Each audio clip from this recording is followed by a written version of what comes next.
we must keep speaking. Tomorrow they'll be on this space to jam signals. They'll be at media houses to jam signals. We need to keep finding places to talk, because I can assure you they're coming to clamp down on every single one of us.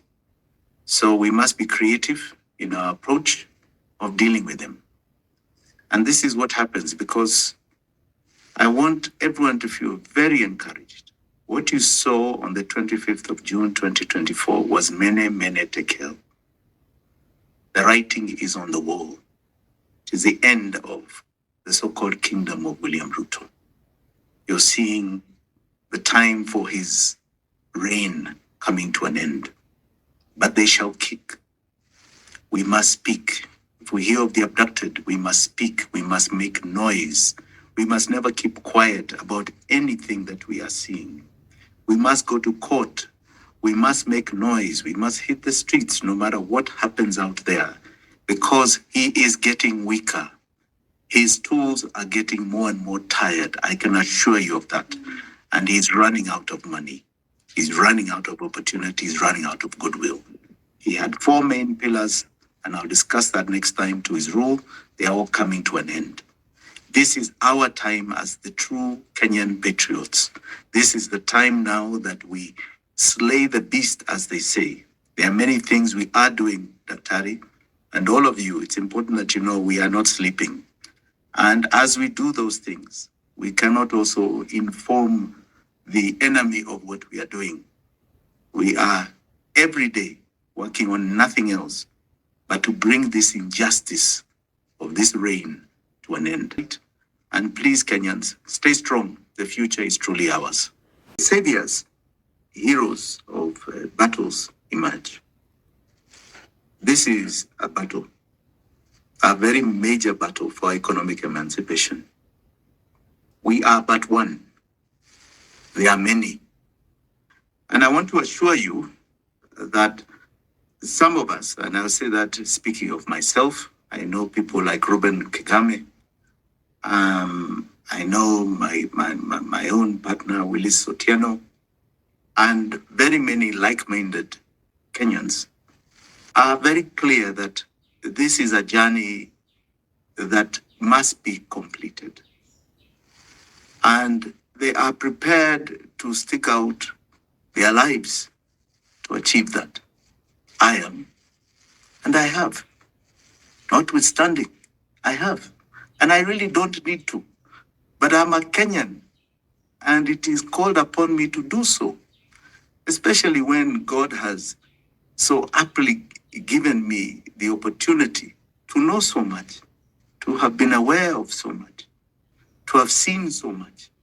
You can't tell me that I've just been bequeathed with that just to feed my family. No, it is to do my patriotic duty as a Kenyan and my faithful duty as a child of God to fulfill his purpose for each and every one of us right here. And one of the things we have always believed in is that in as much as you grow, you must not leave anybody behind. And this mantra is not something that is common to people who perpetuate EED, exploitation, extraction, and domination. We believe, and I believe, that you must not leave anyone behind. We must grow together. That is how you make a great nation and a great world. And I can assure you, even if I'm to stand alone, I will stand alone and face the demon. Because it is, after all, what are we living for? If we cannot participate in a struggle such as this. Amazing. Yes, absolutely. I agree with you, Jimmy. And I'm sure you're an encouragement to many people across the generations. And I love how you stood up for your generation. Apart from civic education, I've been very active. Very, very active. We just talked about court cases. But in very many ways, trying to make sure that this agenda for a greater tomorrow for your generation is there. I would not like to join you in your brandishing my generation as a whole as having given up. I don't agree with you.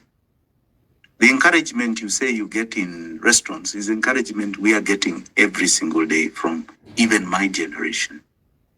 Encouragement and major support, I can tell you. In kind, indeed. So many parents, or maybe many people my age and below are very clear that this is no longer sustainable. And they have not given up. There was a time people never believed the Mzungu would ever leave Kenya. And there were those Africans who were saying, in fact, Africans are not ready to rule Kenya. And we should keep the Mzungu. And the Mzungu left. There were those who believed Moi would never ever leave Kenya. That he'll be president until death. Because that was the constitution, by the way. It had no term limits for a president. And he left. He walked off the stage. He walked off the stage. There are those who would have told you we would never have had a new constitution in this country. Unless there was a war and the two sides have been put together because of war and changing the constitution. We have a new constitution. William Ruto is not God. William Ruto will be removed the same way he was put by the people of Kenya. I believe he'll be very lucky to survive until 2027.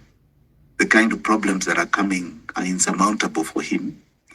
I think it's even unfortunate that he's even trying to hang on when he knows he cannot solve the problems that are there. He's now playing petty politics, trying to take us back to old-time politics of tribe division and the same old game that the colonialists brought here, divide and rule. It's nonsense. We are not going to be divided. We are united in pain, major economic pain, and we are united in economic emancipation. And it's not just Gen Z, it's all of us, Joshua. All of us. Your parents are all trying to earn money and they can feel the pain. Yes, Mommy. Thank you so much, Jimmy and Joshua. Joshua, I feel what you were saying in terms of this. When we are crushed, we start selling our jewels. When we are crushed, the EED continues. When we have no more money to raise to pay debt, we now start selling our jewels, right? The airport is but one, and look at who it's being sold to, right? A foreigner, right? And maybe some of the same African colonizers are in partnership with that foreigner, right? I can tell you, there are very many patriotic Kenyan Indians, and I say that with clarity. But Adani is spoiling the Indian name and Indian relations with Kenya. What he's coming to do is what began in 1887. Remember Royal East Africa Company? It was an Indian concern just run by British that came here to dominate, to extract, exploit, and dominate. It is a continuation of the same thing. That's why we are so angry, right? We are so angry. Now, I want you to understand this, that we are not going to solve this problem until we get rid of this chain. What is the chain? The chain is debt. There's no other chain. When we were fighting for our independence, we believed that the chain was the colonialist who was sitting on us. When we were fighting for political liberation under the second liberation, right? Multipartism, we believed, right? The one-party system was our chain, right? Still, we had these same problems. We believed then that the chain is the old constitution. We changed and removed that old constitution and brought a new one, yet the chain is still there. The chain is our debt. If we get rid of this odious debt, we are then going to be free economically, because now we are going through a very different phase of liberation. It is called economic empowerment. What has eluded us ever since 1920, when we were first colonized? The problem is that we are not meant to grow economically. The domination is economic. So they use politics, they use the police, they use dominance to sit on us economically. We are not supposed to enjoy the fruits of our good nation, the fruits of our labor. That is where we are going. Yes, Pompi. Thank you so much, Jimmy. Before I even ask my question, let me remind everyone that we are on the Smart Enough show. We will be opening up the floor. We do keep a tight schedule, so there's a limited time, but we will be opening up the floor to questions. So we can see a lot of you have requested the mic. A lot of you have made comments. But Jimmy, how when we talk of Kenyans who want to speak out, who have found themselves in this in the face of intimidation and fear, what is the solution for us as Kenyans? Because I even feel like there's such a heavy weight for us to come back on the streets or for us to move forward. It's like the fear has definitely gripped some generation. Some may say the generation you're part of are the ones who really get gripped by that fear and spread it. What would you say? Because we can't stop it here. It doesn't end here. The one thing that brought people out on the streets was pain. And that pain is not going to stop.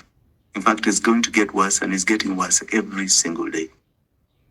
That pain, I want to assure you, we have not seen the bottom of it. But it is soon coming. There's going to be what you call the suddenly moment. He's reaching the end of the rope. And this is why they are very much after some of us. He's reaching the end of his rope. Okay. And some of the nightmares that are coming, that are clearly plaguing William Ruto's mind is debt default. Because the pain of debt default is humongous. It means then that now it's not about taxes. Now it's about what you have, what you and I have, that they come to take, because after all, we are the guarantors of this odious debt, so-called. But I say we are not guarantors of odious debt. We are guarantors of debt, not the odious one. Because the odious one is not in our constitution. We are not the guarantors. But what will happen in a situation of debt default is that you and I, and every Kenyan is going to ask, what are we defaulting on? Wait a minute here. This has got nothing to do with us. And what did you think is going to happen when we start asking about where trillions of our money went and why we are being forced into slavery because of it? Who will it eat? It will eat very many, including William Samoei Ruto. There's no way, absolutely no way, we are going to take this pain. And I can assure you, many of us, I included, should not fear him. We will be on those streets if that's what it takes. We shall be out there. I have seen the most courageous thing I ever saw on June 25th, when kids ran towards bullets. I've never seen that. Never even saw that during the clamor for multipartism. It was only akin of the stories we used to hear about the Mau Mau, the way they used to face the British soldiers and their home guards when they had guns and they just had few bows and arrows and they would run towards those bullets. It is akin to that. This is going to get worse. So we must take courage. We must be very clear that the Kenya we want is not too far. And the Kenya we want, we have to fight for. Just like our forefathers fought for our political rights, we have to do the same sort of struggle for our economic ones. And what is ahead is a situation that will best define us as Kenyans and probably be the birth of a new sub-Saharan Africa.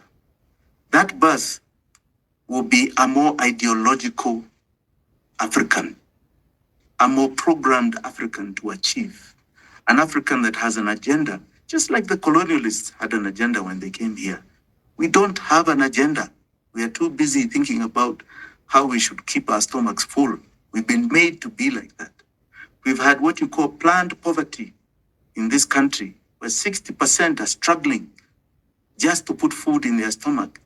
30% are the ones that Tari you're talking about are so scared because they're just a salary or a mortgage away from that poverty.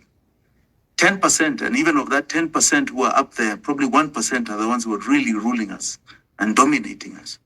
And I'm saying that this is the order that is going to change.